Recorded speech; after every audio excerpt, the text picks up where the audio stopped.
Mike Huckabee is hoping to take momentum into tomorrow's contests in Virginia and Maryland after scoring victories in Kansas and Louisiana over the weekend, but he is fighting the results in Washington State.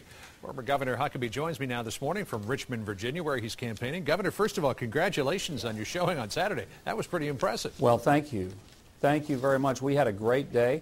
We're a little concerned about what happened in Washington. They decided just to quit counting votes. That's hardly the American way of conducting an election. So we got lawyers who flew out last night. We're going to demand a full accounting. We're going to see what happened and why the irregularities. It appears that arbitrarily the party chairman just decided that he thought he could see how it was going, even though only 200 votes separated John McCain and me. And they just simply quit counting votes with 87% of the vote in. That's completely outrageous. So we're challenging that. Your campaign figures that there were 1,500 votes that went uncounted. Your campaign chairman, Ed Rollins, tried to get in touch with the state Republican chairman, Luke Esser, over the weekend. Was he ever able to connect with him and ask him about it?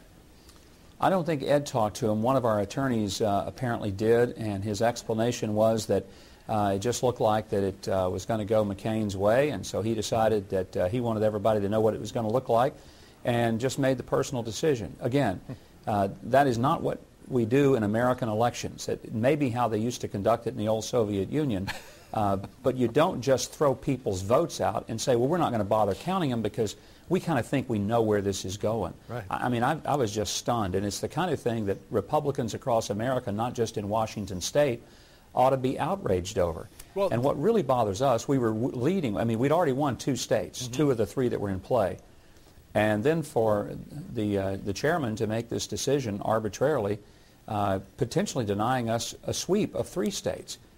We just want to get to the bottom of it. Well, we'll definitely keep watching that story. Despite losing, as you said, 2 out of 3 states on Saturday, John McCain continues to portray himself as the front runner. Listen to what he said about taking on the Democrats. I want to assure you right now, there will be a spirited debate between me and the nominee of the Democratic Party. My friends, we will draw differences, and we will have that debate.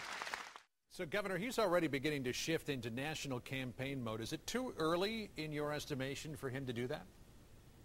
Well, those are his campaign decisions, and certainly if if I'm John McCain, I'm not, but if I was, I'd probably be trying to say it's over, let's just call this a day. And obviously a lot of the establishment of the party, that's what they're doing. Yeah. But that's disenfranchising many Republican voters in this country who haven't even gone to vote yet. You know, the other day, if you live in North Carolina, Texas, or Ohio, what are we supposed to say to you?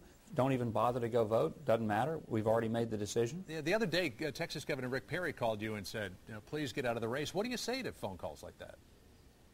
Well, since he's a McCain supporter, and before that he was a Rudy Giuliani supporter, what I tell him is that I've never seen a football team that looked up in the stands of the other side and answered to the boos and jeers of the opposing cheerleaders. As long as my guys are still waving their pom-poms, I think we're going to stay on the field. Right. I frankly think it's outrageous that supporters of one candidate think they have some influence in trying to tell me that I ought to leave the field. I mean, do you think the Giants fans would listen to the Patriot fans if they had come to them in halftime and say, guys, why don't we just go ahead and call it today? We would have missed that spectacular catch by David Tyree. Exactly. Your goal in this, Governor Huckabee, is it to prevent McCain from getting the requisite 1,191 delegates and prevent him from becoming the nominee? Or is it just for you personally to rack up more delegates than let's say, Mitt Romney has got and go into that convention being a real force to be reckoned with? Well, John, the goal is still to win, and nobody has 1,191 delegates yet.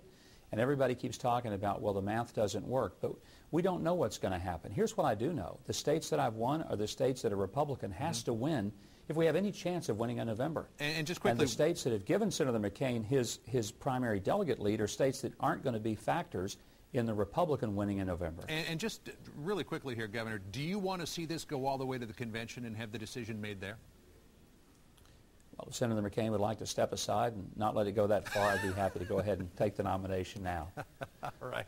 Governor, thanks very much. Appreciate your time. Good luck tomorrow. Thank you, John. All right. We'll you see bet. you again soon.